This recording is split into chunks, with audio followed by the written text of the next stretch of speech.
I used to believe that my wife, Emily, and I were the kind of couple everyone envied. We had been married for 7 years, built a comfortable life together in a quiet suburban neighborhood, and even our friends called us the perfect match.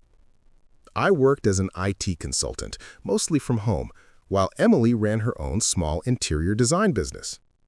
Our days were simple: breakfast together, a quick kiss before she left for client meetings, and evenings watching Netflix on the couch. I truly thought we were happy. But sometimes perfection is just a disguise for decay. It started subtly, too subtly for me to notice at first. Emily began dressing up more often. Not in the way she used to when we went out for dinner or parties, but even for client meetings. Tight dresses, new perfumes, freshly done hair. When I teased her about it, she'd just smile and say, "Presentation matters, babe. I'm meeting wealthy clients now." I believed her. Of course I did. Why wouldn't I? She was my wife. A few months earlier, a man had moved into the house 2 doors down. His name was Ryan Matthews, mid-30s, tall, charming, and apparently successful. He drove a black Tesla, wore tailored suits, and had that effortless confidence that made people listen when he spoke. The first time we met him was at a neighborhood barbecue. Ryan was charismatic, offering expensive whiskey and funny stories about his real estate ventures. Emily laughed at every one of them. I noticed how her eyes sparkled when he talked, but I brushed it off. She was just being polite, I told myself. But soon, things changed. Ryan began dropping by our place occasionally, sometimes to ask about tech advice, sometimes just to say hi. I didn't think much of it until I realized he always came when Emily was home, and I was working in my office upstairs. One afternoon, I came down to grab coffee and found them in the living room, laughing quietly, sitting too close. When they noticed me, they immediately shifted apart. Ryan said, "Oh, I was just asking Emily about color palettes for my living room." I smiled politely, but something inside me twisted. That night, Emily was quiet. Usually, she'd tell me everything about her day, the clients she met, the projects she was designing, but that night, when I asked, she said, "Nothing special, just some new proposals." Then her phone buzzed. She quickly flipped it face down. My gut tightened. The next few days, I tried to ignore my suspicions. I didn't want to become that husband, the paranoid one, but her behavior kept shifting. She started going for late client meetings more often, and her phone never left her side.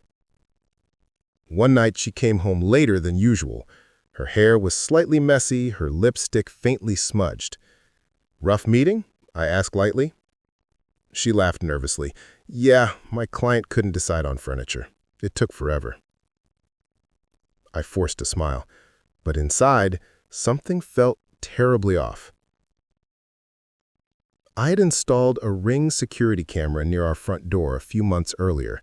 It was mainly to keep an eye on deliveries, but that week I started checking the recordings more often, mostly out of curiosity. One night, around 11:30 p.m., Emily came home again, after a meeting. I opened the app the next morning and watched the footage. My heart froze. She wasn't alone. A black Tesla was parked outside. Ryan got out, opened her car door, and they stood by the curb for a full minute. He brushed a strand of hair from her face, then leaned in close. They didn't kiss, not that I could see, but their body language said everything. She smiled, whispered something, and lightly touched his chest before going inside. I must have replayed that clip 20 times. My brain refused to accept what my eyes saw. Maybe it was innocent. Maybe he was just being friendly. But deep down, I knew. The next weekend, the neighborhood hosted a small evening party. Music, food, drinks, the usual suburban stuff. Ryan was there, of course, looking effortlessly cool. Emily wore a red dress I'd never seen before. When I asked about it, she said, "Oh, I bought it on sale." Throughout the night, I watched her. I couldn't stop. Every time she talked to Ryan, she leaned a little closer. Every time he spoke, her laughter rang louder. There were moments when their hands brushed, so subtle most people wouldn't notice, but I did. At one point, while talking with some neighbors, I saw them across the garden. The lights were dim, and the music was soft. They were dancing, slowly, intimately. Her hand on his shoulder, his hand on his waist. I felt my chest tighten like a vice. My world started spinning. I didn't confront her there. I couldn't. Instead, I walked home alone, every step heavier than the last. The next morning, I decided to dig deeper. I checked our phone bill, something I hadn't done in years. There were multiple late-night calls and texts to a number I didn't recognize. I looked it up. Ryan Matthews. That was it. The man who smiled at me, who shared drinks with me, was sleeping with my wife. I didn't explode. I didn't scream. Instead, I went quiet, numb. That day, I made a plan. For the next week, I pretended everything was fine. I brought her coffee, asked about her projects, kissed her goodnight. She smiled, thinking she had fooled me completely. But I was watching. I started saving every text log, every suspicious call, every ring clip. I even set up another small camera in the living room, just to see if Ryan ever came over when I wasn't around. And sure enough, he did. 3 days later, I checked the footage. There they were, laughing, drinking wine, sitting close on the couch. Then she leaned into him and they kissed. My stomach turned. I paused the video and just sat there staring at the screen. The woman I had built a life with, the one I trusted above everyone else, was betraying me in my own house. That was the moment I realized the man I used to be, naive, trusting, devoted, was gone.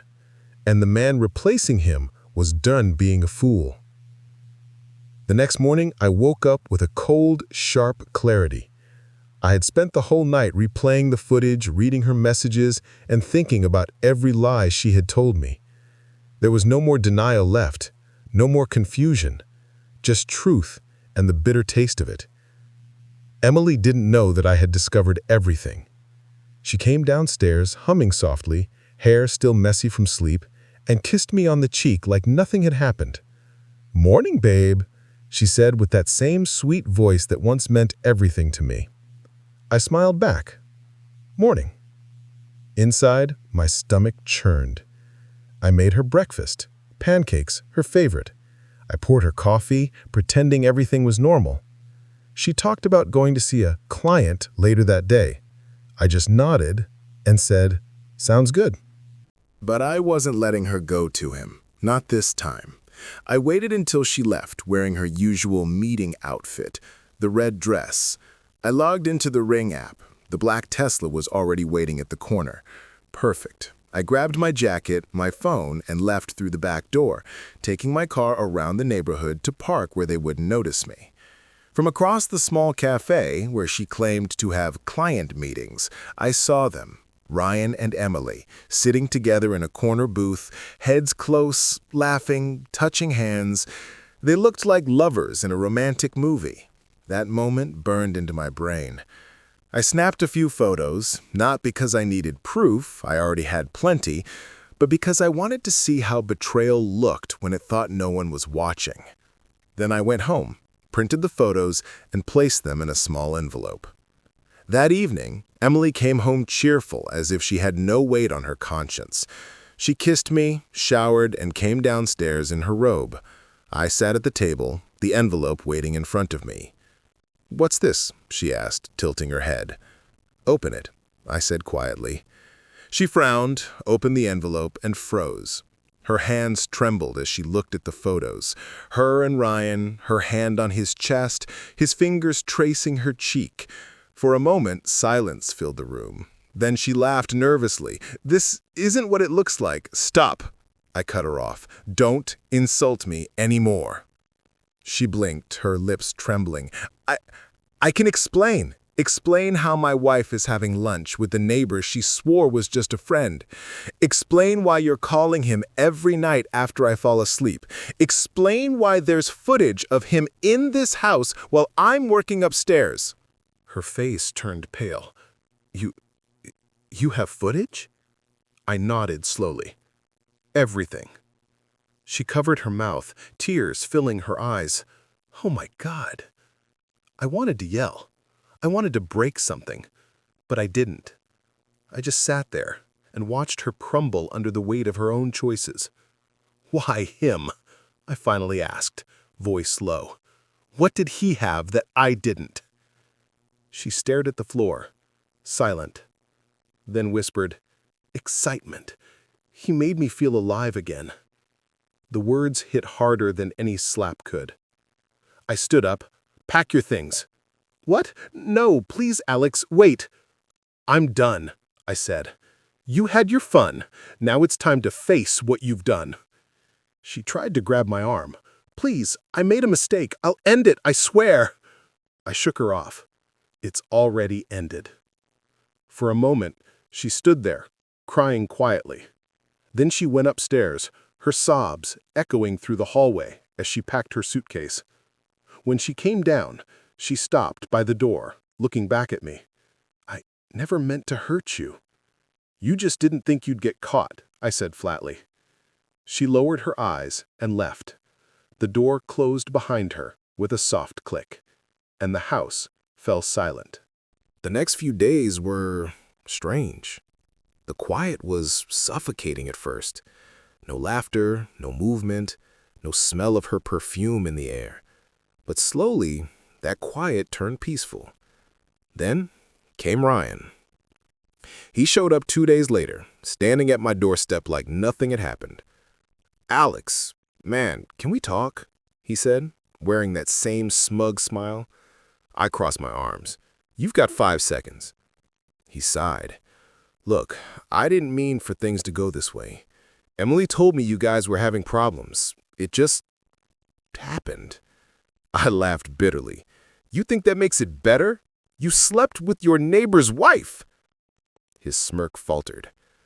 "I just wanted to clear the air." "You want to clear the air?" I stepped closer. "Then move, because I don't want to see your face again."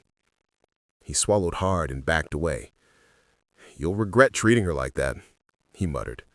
I smiled coldly. "No, the only thing I regret is trusting either of you." Then I closed the door.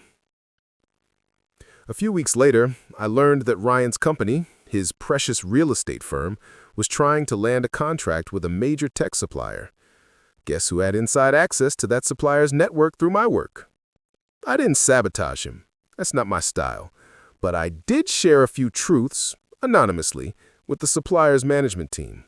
Things like his history of shady deals, tax loopholes, and the little affair he had with a married woman from the same neighborhood. Within a month, Ryan's perfect image was shattered. He lost the contract, investors started pulling back, and whispers spread fast. As for Emily, she tried to call a few times, left messages. "I miss you. I made a mistake. I just want to talk." I never replied. It's been half a year since that night. The house feels lighter now. I renovated it. New paint, new furniture, a clean start. Sometimes I still think about her. Not with anger anymore, but with distance. She became part of a past life, a chapter I needed to close. I heard from a mutual friend that Ryan dumped her after his business started falling apart. She moved out of town shortly after. There's a certain kind of peace that comes when karma does the work for you. Now, when I look out my window at night, the Tesla is gone, the lights are calm, and the reflection in the glass isn't a broken man anymore. It's someone who survived, learned, and rebuilt. because sometimes the best revenge isn't rage or chaos. It's standing tall, moving on, and letting them live with what they lost.